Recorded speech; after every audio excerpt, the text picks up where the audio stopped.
So now, in this next stage of the course, we're going to get to know your anxiety a bit better. We're going to go into what happens to you in more detail. And you might say, well, I know what happens. I feel anxious, or I feel as if I'm going to panic.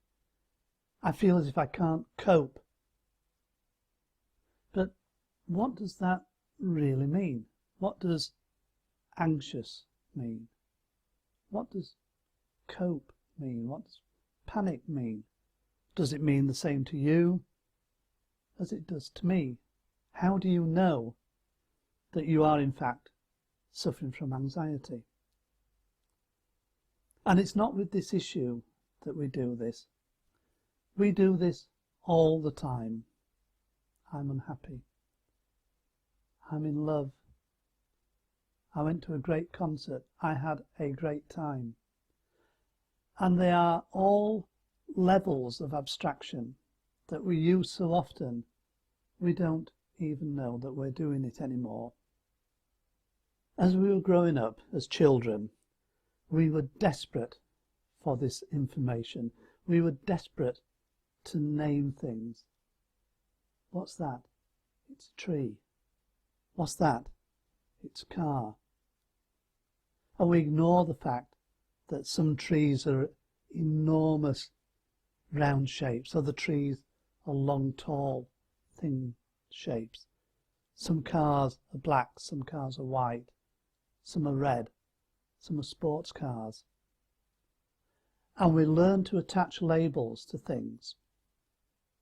And as we attach labels, we actually stop looking and we don't see anymore. Where have you been? Oh, I've been for a walk in the woods. What did you see? Trees. Well, what did you really see? Or, when you were in the woods, were you worrying so much that actually your body was there, but your mind wasn't there? We stop to notice what happens to us. And in a way, we have to do this. We are bombarded with so much information from our senses. From sight, taste, sound, smell, touch. It all gets passed up to the control centre, who has to decide what to do with it. And one of the decisions is to generalise it as names. What have you done today? Oh, I've been at work all day. Is that all that happened? Out of 7 hours, out of 420 minutes work? In reality, no, all kinds of things happened, but we just give it a name. We generalise, dismiss and delete most of our lives. And we do this with anxiety. And in doing this, it then becomes a problem to deal with, because the thing we're dealing with is so intangible. Maybe take this as an example. A man goes out on a bike one evening and he pulls out at a junction. A motorist coming past doesn't see him and swerves, hitting the bike and knocking the rider off the road. As he swerves, he skids and slides down the road. And a lorry coming the other way tries to avoid him, turns off the main road and drives into a store. Hundreds of people are fleeing. The damage is enormous.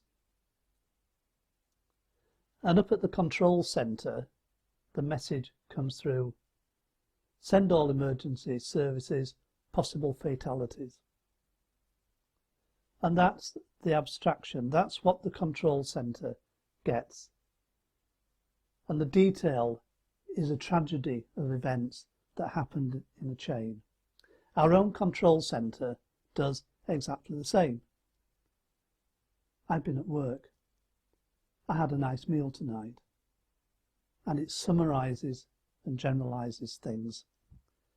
And we can't deal with things like that, just as the emergency services need to know how many people have been involved. Is there a fire? What cars have been involved? What's the address? It needs to know masses of information before they can respond and take action. We need to know the same about anxiety. And so this next stage is accessing and retrieving that information.